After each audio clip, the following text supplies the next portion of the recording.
Or plant your flag game of the week. I have two that I'm deciding between, and the Steelers minus the 5 or 4.5, which you can get it over on DraftKings. The crown is yours. Or the Panthers plus 3.5. I've been teetering. I have bets placed on both, so I guess I'm just gonna say that I have two. I'm planting two flags this week.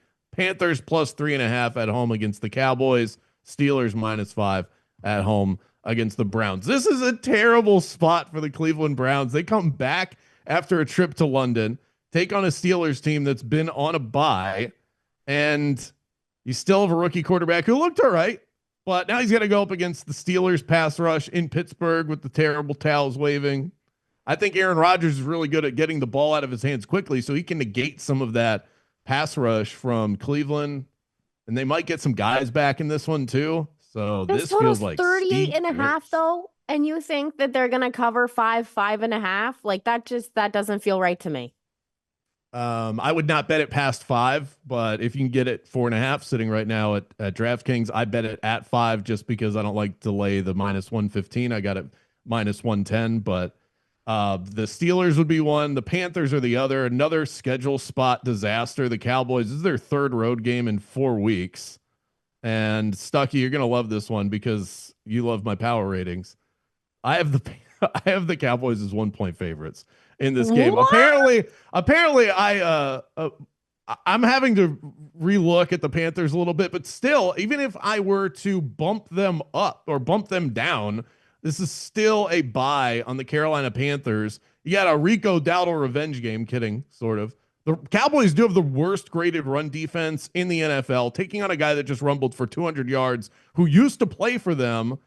CD Lamb might come back in this game. That would push the line to 4.5. So if you want to wait and Panthers bet on this, undefeated at home. and the Panthers are unbeaten at home, Cowboys off of a blowout win. So give me the points. I think that's a We're close game. opposite. But those are my two plant the flag games. Yeah, I mean, I don't disagree on the Panthers, but I gotta wait on the injury. Like I make it two on the surface. I mean, the Cowboys have wins over the Jets and then a miraculous win over Russell Wilson and the Giants. But their run game's been really good, which like the Cardinals, Clay Adams, he went from Arizona to Dallas in the offseason, and their run game has been outstanding. And we were laughing at their coordinator, their coaching, their running back room, and their offensive line's been hurt, and their running game has been really good, and Dak's been amazing. But they were without four starting offensive linemen last week. I assume Tyler Smith will be back. Well, the other three, I don't know. Turpin and Lamb, I don't know. So. Yeah, well, Panthers could get Coker back, which I think could be big. I like some of the things I saw from Jimmy Horn last week. So yeah, at over a field goal, I don't mind that. The spot for the Steelers is great, but am I running to lay points with that team in a divisional game with such a low total? The Browns should be able to run the ball on the Steelers, which is all they want to do, and then short pass to neutralize their pass rush. And they should have success running the ball in Pittsburgh, and Judkins has looked pretty good. So, yeah, the spot screams Steelers, but I'm not running to need them to win by a touchdown plus. So of those two, I think I would prefer Carolina, but a lot of injuries to wait on. I'll plant my flag. I'll go Falcons plus 4.5 at DraftKings on Monday Night Football against the Bills. The Bills right now just are not playing great football, and they've played since the miraculous comeback against the Ravens. They've played a joke of a schedule. I mean, you lose at home to the Patriots. They were at risk of losing to the Saints at home. They were even at risk of losing to the Dolphins at home. Those games were all close. The defense is bad right now. The linebackers who are hurt are bad. Matt Milano looks washed. Ed Oliver, is he going to play? I don't know. But the secondary's not even playing well. The safeties aren't great. The corners aren't playing at a high level. And you can run on Buffalo.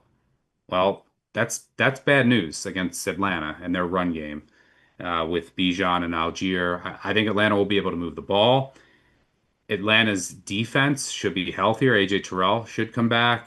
Now Josh Allen indoors, he's gonna score points. He's Josh Allen. But the one thing you want to do against him, done a lot of work on this, is like you want to blitz him. And if you look at his numbers, just EPA per play, the last 2 years, his numbers are much worse when you blitz him. You can't just sit back, and you can't just sit back or play man. Like he's going to make plays. You have to just bring pressure, and the Falcons are blitzing at one of the highest rates in the NFL, and it's an improved defense.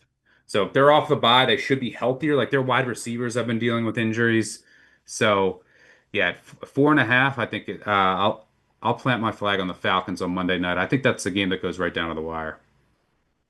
I am going to plant my flag on the Patriots -3.5. I think regardless of the fact that it's back-to-back road games for them, it was a Drake May coming out party. I'm hoping that they learn from their mistakes and give Travion Henderson some more time.